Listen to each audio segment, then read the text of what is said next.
O demigods, fulfilling one's own interests is so important that one may even have to make a truce with one's enemies for the sake of one's self-interest. One has to act according to the logic of the snake and the mouse. Srila Prabhupada ki. This is the purport. A snake and a mouse were once caught in a basket. Now, since the mouse is food for the snake, this was a good opportunity for the snake. However, since both of them were caught in the basket, even if the snake ate the mouse, the snake would not be able to get out. Therefore, the snake thought it wise to make a truce with the mouse and asked the mouse to make a hole in the basket so that both of them could get out. The snake's intention was that after the mouse made the hole, the snake would eat the mouse and escape from the basket through the hole. This is called the logic of the snake and the mouse. Om Jnana Timirandasya Jnananjana Salakaya Chaksuran Militam Yena Tasme Shri Guruve Namaha. Namo Vishnu Padaya Krishna Prasthaya Bhutale Srimate Bhakti Vedanta Swaminiti Namine. Namaste Saraswati Deve Gauravani Pracharine Nirvese Sunyavadi Paschatya Destarine Panchakalpa Tarubhyascha Kripa Sindhu Bhaye Vacha Patitanam Pavanebhyo Vaishnavebhyo Namo Namaha. Shri Krishna Chaitanya Prabhu Nityananda Shri Advaita Gadadhar Shivasadi Gaur Bhakta Vrinda. Hare Krishna Krishna Krishna Hare Hare Hare Rama Rama Rama Hare Hare.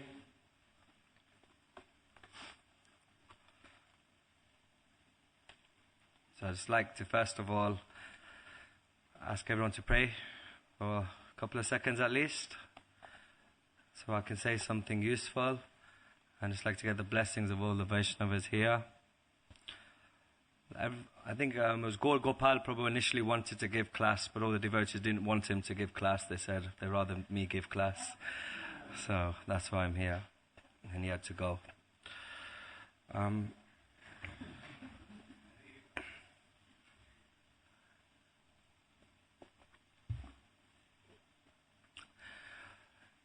Imagine a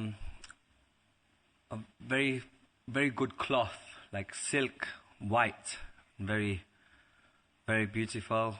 Maybe ladies could think of a white wedding dress, even though that's not so, that's a Western thing, but a white wedding dress or something very beautiful. And maybe the Prabhus can think of a nice white dhoti, perfect, with nice embroidery. And now just imagine that dipped in a mechanic's oil, also then dragged through a butcher's, and then thrown in an animal farm, and then put down in the ground for years and years and years and years. Now, trying to clean this after you see this, no matter how good the persil is, Daz or whatever adverts they can do, they were not able to clean this. The only way you can clean this dhoti or this dress would be a miracle. This is the condition of the spiritual soul that's come into the material world. The material world has covered the spiritual soul, and there's only one miracle, that is Chaitanya Mahaprabhu, that has come to cleanse us so we can actually then become pure again. There is no other way, as Chaitanya Mahaprabhu says, no other way than the process he has given of chanting this holy name. Bolo Hare Krishna, Krishna Krishna, Hare Hare, Hare Rama, Rama Rama, Hare Hare. But how much can we chant Hare Krishna? We have 24 hours in the day. Maybe we can do 2 hours, maybe 3 hours, on a special day, 4 hours, 4 or 5 hours. So A.C. Bhaktivedanta Swami Srila Prabhupada, he knew exactly what he's dealing with. He knew exactly what is needed. So what he does, he comes to the Western world. He knows the mentality of the Westerners. And what he does is give a process that allows you to chant Hare Krishna and also do some activity. He gave us all of this wonderful spiritual activity so that we can then become pure and we can actually take up this holy name. Because if we just take up this holy name and don't do anything else, we'll then also fall into Maya. But he knows what is best for us. And he has given us such service that we can utilize the very things that we are actually covered by. So the soul is covered by the 3 modes: goodness, passion, and ignorance. In these different combinations, there's 8,400,000 species. So much different activity. Krishna goes through the different activities, different charities, different food that one may actually take in these different modes. So the situation we're in is we're covered by this very thing, and it is now, what here is explained is this snake and mouse philosophy. So I'm sure you all understood the purport, but just to repeat, it's a basket with a snake in there and a mouse. If the snake just eats the mouse, it will be trapped in there and maybe killed after anyway. So it has a truce with the mouse and lets the mouse nibble its way out. And then the mouse escapes, the snake eats the mouse and then escapes. So Srila Prabhupada is very, very intelligent, that he has given us a process for the very, very things that we are trying to get rid of in this material world is the very thing that we can actually now utilize to go back to the spiritual world. Here in the last verse, it was talking about, this is the verse, as long as you are not flourishing, you should make a truce with the demons and the asuras, who are now being favored by time. So the very things that are prominent now in this day and age, which are being favored by time, we can now use to utilize and make a truce so that we will then ultimately get our ends, which is to go back to the spiritual world, make the whole material world spiritual, make devotees from this very thing that's favored right now. It's like the Mayavad philosophy is to reject. Ultimately just reject something. For example, a house gives so much trouble. You have to pay the utility bills, you have to pay the tax. So Mayavad philosophy is best just get rid of the house. Don't live in a house. But this is not the philosophy of Vaishnava philosophy, is we actually utilize this. We can utilize everything for Krishna. One example Prabhupada gives in the Bhagavad Gita, in chapter 4, is in his purports, he explains that the very milk product that has given you an upset stomach, you use again the same milk product again to then cure a different milk product, but the same milk to then cure your actual symptom. So maybe lots of ladus or something like that, and maybe it then means some yogurt to then cure this very same disease. So Mayavad philosophy is to just reject everything. As we know, there's a famous picture where, this famous pastime where it's explained to Prabhupada that some Mayavadi had a picture or something like this when the money was shown to him, and he was like, nope, stay away. And Prabhupada says, you can take a picture of me grabbing all of the money. He can take this. So, utility is the principle, and in a situation we're in right now, there are definitely things that we have to accept which are actually not so favorable. We are all vegetarians, eating prasadam, and we have certain crop that is growing in Bhaktivedanta Mana, and in other ISKCON temples there's crop, and it's very nice that we're trying to increase our amount of vegetarian growth, all the vegetables, but it's a small amount. If you maybe just relied on that, you probably wouldn't get the nutrients, and you wouldn't get the devotees so fired up if you kept cooking the same thing.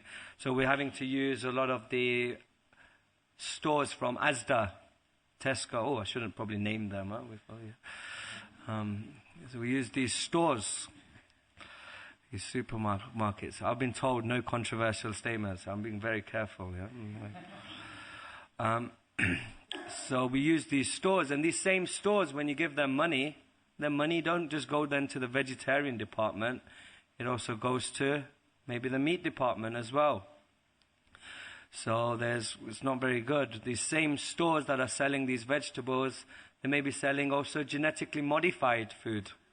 I know organic food costs a lot more. It's a bit silly actually, but the genetically modified food, and I looked into I studied genetics, so when I looked into genetically modified food, it doesn't seem actually as if it's a bad thing, and it may not be that bad, but it could be when you mess around with the actual genes. So for example, make the tomatoes more red, you may also alter another gene or another allele, making some protein, some unknown protein, and they're saying in reports in US and Europe that there's a lot of people becoming super sensitive to allergens because of genetically modified food. So that's just one thing, but who knows, the more they toy around, the more they mess around with genetically modified food, maybe more problems will be there. But the point is, we need this. For us to live in Krishna consciousness, we need these vegetables, we need these stores for right now, so we will use them. And we will buy and give them our money to take the vegetables so we can offer them to Krishna to sustain our lives, and so we can spread Krishna consciousness, feed thousands of people, and ultimately as we grow, we will also grow more vegetables, and we will have less need then to go to these stores. I was thinking also about mobile phones. I don't know if we should maybe get rid of mobile phones. Definitely they're used so much, but just to understand that the very thing we're using mobile phones, it actually creates so much stress. I mean, you're always connected. You can be interconnected at every time. It says actually youngsters get very stressed about this thing, and they spend so much time on their phone, but the same phone is actually causing them peer group pressure, stress. How come you're not coming out? You know, we're trying to ring you. You know, they don't want to go out that late, but they have that pressure. Then there's radioactive problems with mobile phones, keeping them in your pockets. I don't know what the future generation could be. You know, you have when I sleep, I keep the alarm next to me, and maybe it fuzzles all my brain cells at night time. It's possible. Maybe that's why I find it difficult to wake up. So, I don't know. But mobile is a problem. But we need them. We need them. We get calls saying, come to this Namahata program, come to this Rath Yatra. Prabhu, I need some help. I need some mentorship. I'm going through some difficulty. Help me in my spiritual life. Come, and we can do so many things with mobiles. And I'll just give a couple more examples. I think we're getting the gist of what's being told here. Cars, so dangerous. I looked into the Department of Transport figures. 2,000, I think it's around last year, 2,000 fatalities from car accidents. 2,000 people unnecessarily killed. And imagine all the grief and everything that brings to the family, and so many things, and to also the living entity who didn't want to die. 2,000 and 200,000 casualties. Well, yet we need cars. We have Bhaktisanta Maharaj, taking a Rolls Royce to Radhakund. So this is the situation where we are utilizing things that we don't actually we actually know are actually problematic, in a sense, an enemy to this world. And I'll just give one more example, if I may, is about Sankirtan. We go out on book distribution. Say if you go, for example, for 4 or 5 days, a week, and you stop 40 people, and maybe out of those 20 people you speak for 5 minutes, that's 100 minutes every day. And then you don't necessarily speak just Krishna consciousness. I can't remember which philosopher it was, or which devotee it was, but it says, you explain to them how great they are. They say, oh, I'm into football. Oh, wow, I bet you're a brilliant footballer. What do you do? What else? And you talk about football for 2 minutes, just to get them interested. And then you then tell them, okay, you're a very clever man, now forget everything you know. You know? But we spend this time talking. Why do we need to talk about these things? It's because we have a higher purpose. Our purpose is to show them that we're friends, we're here to listen, we want to know about you. But actually, most of the times, we don't actually care what they're saying regarding what their interests are, where they're going, which nightclub they're into, what type of music they're into. So Sankirtan is also an example of where we are utilizing this very thing that we want to get rid of. We want to get rid of Prajalpa. We don't want a whole world with a vibration of Prajalpa, that it affects the ethos. When you speak Krishna consciousness, it has an effect, a spiritual effect. That's why in the temple room it has a certain vibration. Even if you come on your own and it's empty, there's a certain vibration because the ethos has been changed. Everything becomes spiritual. And here we are then adding more material, Prajalpa, when we're doing Sankirtan. But this is because we have a goal in mind. So like that, with genetic modified foods, we have goal in mind. Mobiles, cars, Sankirtan. I'm sure there's many other things you can maybe just write them all down for yourself, just to know that what are you actually utilizing that you don't actually want in society, but you're using them because it's a means to the ultimate end. So we can utilize nearly everything. If you're expert, you can utilize everything. A.C. Bhaktivedanta Swami Srila Prabhupada could do that. He could do anything. And once in the perfect questions, perfect answers, they're talking to Prabhupada and talk about Lord Jesus Christ. And someone says, well, didn't Jesus eat meat? I mean, that's not even certain or anything that happened, but they still brought this point. Didn't Jesus eat meat? And Srila Prabhupada says, Jesus can eat the whole world, but you cannot. So, we are not here to imitate these devotees that can do anything and everything. I was just looking at a few things that we may use in Krishna consciousness. For example, I used to be into hip-hop, into rapping, and many devotees have also asked me to maybe make some tracks, make some music with this rapping, and maybe rap about Krishna. Yo, Krishna, you got to get to know. Ganga Devi is coming from his toe. You know, something, and maybe we do lots of things. But then I was looking at the analysis of hip-hop. If we look at hip-hop, in general, it is actually very violent. People feel very, it's very lusty, can be very lusty, very proud. You know, when I listen to hip-hop, I still generally feel like, yo, I want to beat someone up. You know, it's like, once the beats get going, maybe if devotees heard this, they wouldn't actually feel like that. But I noticed myself that it affects my lower nature. So then a question comes is, should one use, for example, hip-hop to do? I went to South Africa with my spiritual master, and he had some disciples and some Devamita Maharaj disciples also. And they've got a band called Golden Age. And I went with them, and this was you know them? And they were brilliant. So they were utilizing all this hip-hop, and we were going to universities, one university to another, and they got everyone dancing, everyone liked it, and in the end conclusion it was chanting Hare Krishna, Jai Jagannath, and there was all, and they got the crowd going, and people were favorable, and boom, boom, boom, they were serving out prasadam one by another, and everyone was attracted. The question comes, is it dangerous? Is it dangerous for you? Maybe it's dangerous, maybe not dangerous for others. So then the question also then comes is, how do you know whether you should be utilizing things? So I'll try to maybe cover that, or maybe you could give some suggestions. Another one is internet. Internet is brilliant.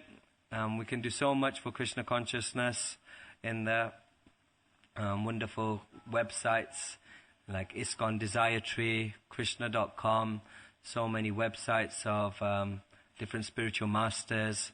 Srila Prabhupada, all of his books are on the internet, or all of the footage is on the internet, and it's excellent. But then there's risks. Risks in internet is you waste so much time, there's so much inaccurate information, there's so many distractions. Jay Advaita Maharaj calls them weapons of mass distraction. And there's a certain risk factor. But should we stop? No, we do need to use internet. But maybe there needs to be a bit more tact. Like, for example, I try not to use my laptop so much. I try to only use it when it's absolutely necessary. I use the ashram computer just for a little while, and that's best for myself. But someone else may be more involved with the internet, so they may need to use it more. But then if it is bringing problems, maybe there needs to be sacrifice of the very thing that one is attached to, or the very thing that one is progressing in Krishna consciousness. One still then needs to be honest, maybe open up with the devotees, that it's a wonderful service, I'm getting so much done, I'm making so many devotees, but I think there's also problems, and they can then help you weigh it. It's not just black and white, well, it's for Krishna's pleasure, or, oh, it's Maya, let's not use it. This is where it comes. It takes something, it takes some sincerity, it takes some purity, and it takes blessings. What else is dangerous? There's Mayavad philosophy.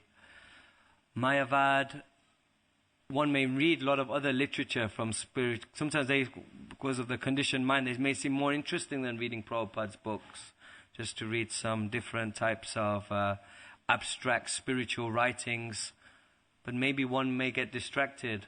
There are cases in International Society of Krishna Consciousness where Prabhupada's sannyasis have also started reading this type of philosophy, Mayavad. And when they read this Mayavad philosophy, it was for the purpose of defeating the Mayavad. And ultimately it started affecting them. And so this is dangerous. And like that, so we also become, I've noticed in Krishna consciousness, we become more critical of devotees, because we're also learning more. We're learning more of what the standards are. We should be like this. When you enter the temple, you should pay obeisances like this. You should chant like this. Why is he talking like this? Does he know the first? Why is he preaching like this? But the risk is that you also then have more risk of becoming more offensive. So these are all dangerous. So when you try to correct someone, there also may be more offenses also. So then it's a very, very interesting now. If it's dangerous, do we utilize it or do we not? So these are a few ideas I thought of. First, we have to accept that Srila Prabhupada can do anything and everything. And one should never ever be critical of the Acharyas and the Vaishnavas of what they are doing. Maybe it is dangerous what they're doing, but maybe it's dangerous for you as a living entity. It's dangerous for yourself and your current state. So what I notice sometimes is that devotees can sometimes be very judgmental of other types of preaching, saying, oh, this is so risky, or this is not so good. Or the other devotees may also be so critical of those devotees. These devotees, they're not utilizing the proper facilities. They're so backward. They're so sticking to the thing. They're not actually using their thought. Krishna said to engage your mind and intelligence. Yeah, it doesn't seem they're using their mind or the intelligence. They seem like a sheep. So there's sometimes both sides. So we should also learn to also be comfortable for what we are doing and also comfortable for what others are doing. And if we're playing a mentoring role where we're actually helping others, that's where we can actually give advice. But if you're not actually in the capacity of a leader or capacity of an advisor, then you don't need to unnecessarily make comments about one's preaching. Jai Radha Gokulananda ki, Sitaram Lakshman Hanuman ki, Gaur Nitai Bhagwan ki. So we don't need to make a judgment, because if you make a judgment, you may get it wrong, right? So my point was, if you're not in that capacity, then it doesn't. If you're an editor, you need to edit. A mechanic needs to do mechanics. And if you're in the capacity of leading the society, then we can also maybe come up with different dynamic ways and criticize other groups and other preaching programs that are going on. But I think it takes a little bit of maturity to understand we may be on a certain level, other people may be on a different level. And sometimes it's also the case that one may do something that is dangerous, not exactly needed for Krishna consciousness, but maybe for that person, it actually has to go through that. If, for example, one is only into hip-hop, and the only way you can actually talk to this person is through music, and so maybe then he has to go through that and start making, for example, hip-hop tracks for Krishna consciousness. Maybe for him, that person doesn't need to be told to chant, because he just won't listen. So there are exceptions. So this is where I was thinking about what is needed. One point I think is needed is sincerity. If we're sincere, we will know whether we're using the thing for the right purpose, or whether we're just using this for our sense gratification. It takes some sincerity. Then it also takes some purity. The more pure we become, the more we're actually able to do. Purity is the force. And as we hear from Bhagavatam more and more, hear about Krishna consciousness from the Vaishnavas, then what actually happens is we actually have more clarity in our thought. And the more clarity we have in our thought, the more we actually can see the goal all the time. And when you can see the goal all the time, you won't take your eyes off the goal. And when you have your eyes on the goal, it doesn't matter what you may utilize. Your purpose is Krishna consciousness, and you will be able to use different aspects of this material creation for actual Krishna's pleasure. So it means keep refining. Like Gaur Gopal Prabhu gave a class, and he would very nicely explain that even if you're not listening properly in the class, by coming here, the message is going through more and more and more. So keep hearing, keep chanting, and the goal will become more and more clear. And as the goal becomes more and more clear, we're able to do more and more for Krishna, and more we will able to utilize this very material world for Krishna's pleasure. So everything can be used for Krishna, but for ourselves, sometimes we have to choose what is right for us.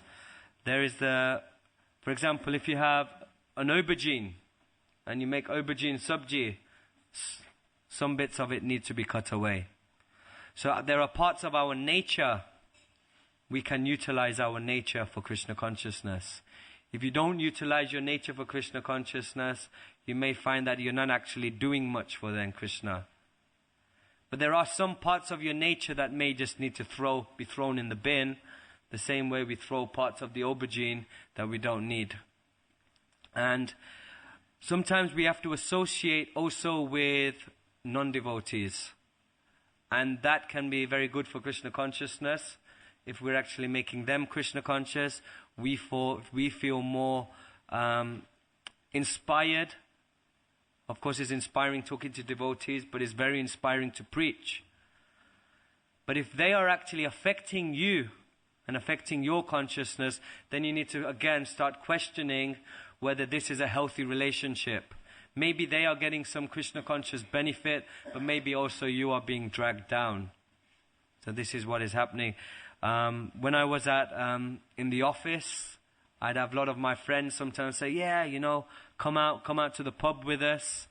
And then I was like, no, I don't really want to come. They go, no, you can come and you can discuss your Krishna consciousness with us. And sometimes it sounded convincing because I like talking about Krishna consciousness, and they come. So I did a couple of times. I did go with them. And ultimately, it was my consciousness going down. I don't know if they benefited anyway. So this association with the karmis, it takes a lot of purity and purity, and it also takes a lot of intelligence of how to do this. There's a story that it seems like a very strange story, but I did hear this story a few years ago. There was a crocodile going past through a river, and then there was a monkey that was stranded. So what the crocodile said to the monkey is, come on my back, and I will take you on the other side. So the monkey then jumped on the crocodile's back, and then started going through the water. And then what happened is halfway the crocodile then says, because I'm actually going to eat you, I'm going to take you to my wife, and we're both going to eat your heart. And I was like, okay. So the monkey, it was a strange story. And then the monkey says, oh, very nice you want to eat my heart, but I left it on the tree back on that island. Because you'll have to take me back. As a crocodile was like, oh, okay. And took him back. And when he took him back, the monkey then jumped on the tree and stayed on the tree. And he got saved. So there is actually a moral there, or a lesson. The lesson was not to give your heart when you're associating with non-devotees. So, yes, of course, you may give your heart in the sense of for the sake of preaching, but when you are also in that association in an office, and it's one of those things that you just have to be there. It's not ideal, but you have to be there for your livelihood. But you don't have to necessarily give your heart and let someone else affect your heart. So I mentioned sincerity and purity is needed to know what to utilize for Krishna. But there is also another thing. You may have the sincerity, you may have the purity, but if you still haven't got the blessings of the Vaishnavas, you haven't got blessings of your authorities, you haven't got blessings of your mentors, you haven't got blessings of your spiritual master, then whatever you're trying right now may actually shortfall. It may fall short, have its shortfalls. Maybe initially it would seem very exciting, it seems very productive, but maybe after time it would actually start becoming dangerous for you and actually not becoming so substantial. Therefore, it is nice to not just independently do service and independently do your preaching programs and independently do your Krishna conscious, but take advice. And sometimes the advice can be not what you want to hear, but then it just takes a bit of cooperation and listening. And when one actually has many Siksha Gurus, one will get more and more advice. And then sometimes it can be that some Siksha Guru may say, no, maybe you should do this. And then someone else may say, well, maybe not. So this is where you can also then have your particular one authority, your one mentor, and also get it checked with your spiritual master, because that's what they're for. If you're not actually using the Vaishnavas in the sense of advice for your personal life, then you may miss out on the whole real meaning of association. So it takes that submissiveness, and it takes some honesty as well. Sometimes you have to be honest. Maybe you start a project, a Krishna conscious project, out of enthusiasm, and with blessings you're told to then do that. Okay, you're good at it, you do it. But then after, it may not have a good effect. It may not be keeping you in good standing. So there it may need some honesty. This is where we become honest with ourselves, and like that. So the points I've just made so far, if I could just recap, is definitely we're in a mess because we're in this material world. We are covered by the modes of nature, and we can use these very modes of nature now to get ourselves out. And right now we are utilizing so many things for Krishna's service that ideally in the future we will then get rid of as our culture becomes more Vedic, and we're in more control of what products we're actually using. There is also the point I made about it can be dangerous. There are certain aspects of Krishna consciousness that are certain material things that we shouldn't use, or maybe others are using them. So we should also be broad-minded for others, maybe strict on ourselves, and like that. And then my other point was that we have some sincerity, purity, and get the blessings of the Vaishnavas. But the point is, for sure, every endeavor has a fault. Whatever you do, you'll be criticized no matter what. Either you'll get criticized by the non-devotees, or you'll be criticized by the devotees, or you'll be criticized by one side of the devotees, or the other devotees. You'll be criticized. But the point is, we have to fly our own plane. We have to do whatever it takes to get out of this mess that we're in. The mess that we're in is that we are entangled by the modes of nature. We are covered here by Krishna's lower energy of earth, water, fire, air, ether, mind, intelligence, and false ego. And you may miss out this wonderful human opportunity. You may miss out on this opportunity of associating with International Society of Krishna Consciousness. You may miss out on this opportunity. So we have to definitely do whatever it takes for us to get out. If that means using your nature, if that means rejecting parts of your nature, this is what it takes: intelligence, sincerity, purity, blessings. Do whatever it takes, but keep your eye on the goal. And the way we keep on the eye on the goal comes back down to the same simple process that we chant Hare Krishna sincerely, regularly. We hear the message of Bhagavatam, and we do what's right, do what's favorable for Krishna consciousness. Because if you have an eye on the goal, other things won't matter. Other things will just be hurdles. But if you lose your eye on the goal, you'll clash, and life will be difficult. But it's very exciting that we're in this position also, because we're on a journey. It's all a big adventure. We still have, many of us have hopefully many years to come in Krishna consciousness. And it will be very interesting to find what will be your ultimate service, even in this actual, in this lifetime. Right now you might just be dibbling and dabbling with a few different types of services. My spiritual master explains to me that the services you're doing now are just preparing you for a bigger service. And as we find our sacred space and we experiment and try different services, the devotees will get more of an idea of what you are good at. You will get more of an idea of what you are good at, what your weaknesses are, what your strengths are, and what is actually inspiring for you, and what is actually having an effect in the movement, what is actually productive. from this short amount of time that you actually have. So it's actually very, very exciting. And be flexible. And if you're flexible and not so attached to just your own ideas, then you will actually able to progress more and more and able to do more for Krishna. And at the same time, do not be afraid to use your nature,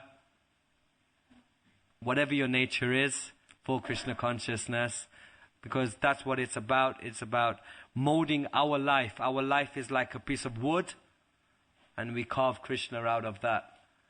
And that is actually the perfection of life. And my last point, which I think is a very good point, is that the body is very... bodies aren't great in general. The skin does a good job to cover it all up, but bodies can be a bit smelly, give us pain and so much. They're a network to... the senses are a network to leading to death. And the body's a lump of ignorance, but we can utilize this to chant the holy names and have ecstatic prasadam. Srila Prabhupada ki Jai.